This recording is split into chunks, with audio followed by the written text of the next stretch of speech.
ઝટપટ બનીને તૈયાર થઈ જાય તેવા અળવીના પાનમાંથી ઇન્સ્ટન્ટ ઢોકળા બનાવીશું અને આ ઢોકળા ખાવામાં ખૂબ જ સારા એવા લાગે છે અને એકદમ સોફ્ટ એવા પણ બને છે, તમે જોઈ શકો છો.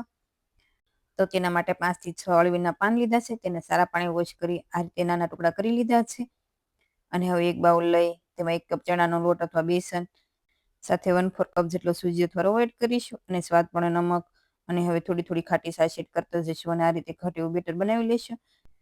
તો આ બેટરમાં આપણે ખાટી છાશ જ લેવાની છે. જો ખાટી છાશ ના હોય તો લીંબુનો રસ એડ કરવાનો અને હવે તેને અડધા કલાક માટે રેસ્ટ આપીશું.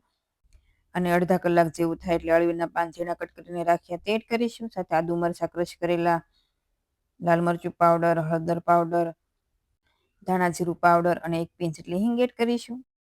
સાથે 1 સ્પૂન જેવી શુગર એડ કરી બધા મસાલાને એકદમ સારી રીતે મિક્સ કરી દઈએ. અને હવે તેમાં 1 સ્પૂન જેવું તેલ એડ કરીશું. તો તમે જોઈ શકો છો આ રીતે થીક એવું બેટર રાખવાનું અને આ રીતે બેટર તૈયાર થઈ જાય એટલે તેમાં 1/2 સ્પૂનથી થોડો ઓછો ખાવાનો સોડા એડ કરીશું. સાથે અડધો લીંબુનો રસ એડ કરીશું અને જો તમારે સોડા એડ ના કરવો હોય તો 1 ઇનાનું પેકેટ એડ કરી દેવાનું. અને હવે પ્લેટને તેલથી ગ્રીસ કરી તેમાં આપણે 2 થી 3 કળશી જેવું બેટર એડ કરીશું. સાથે સ્ટીમર પણ ગરમ છે તો તેમાં પ્લેટ મૂકી ગેસની ફ્લેમ હાઈ પર રાખી 10 થી 12 મિનિટ જેવું થવા દઈશું એટલે ઢોકળા છે સારા એવા સ્ટીમ થઈ જશે. તો હવે 12 મિનિટ જેવું થઈ ગયું છે. ઢોકળા પણ સારા એવા સ્ટીમ થઈ ગયા છે અને આ રીતે ચપ્પુથી ચેક કરીએ તો ચપ્પુ છે એકદમ સારું ક્લીન આવે છે.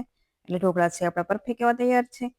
અને હવે ઢોકળા થોડા એવા ઠંડા થાય એટલે તેને આ રીતે કટ કરી આપણે તેનો વઘાર કરીશું. પણ જો ઢોકળા તમારે આમ જ ખાવા હોય તો પણ તમે ખાઈ શકો. તો હવે પેનમાં 1 મોટી સ્પૂન તેલ ગરમ થાય એટલે તેમાં 1/2 સ્પૂન રાઈ અને રાઈ તતડવા લાગે એટલે તેમાં 1 પિંચ જેટલી હિંગ, લીલા મરચાંના ટુકડા, મીઠા લીમડાના પાન અને 2 સ્પૂન જેવા તલ એડ કરીશું અને 1 મિનિટ જેવા સાતળી તેમાં આપણે જે ઢોકળા કટ કરીને રાખ્યા છે તે પણ એડ કરી દઈએ અને ઢોકળાને પણ 5 મિનિટ જેવું સાતળશું.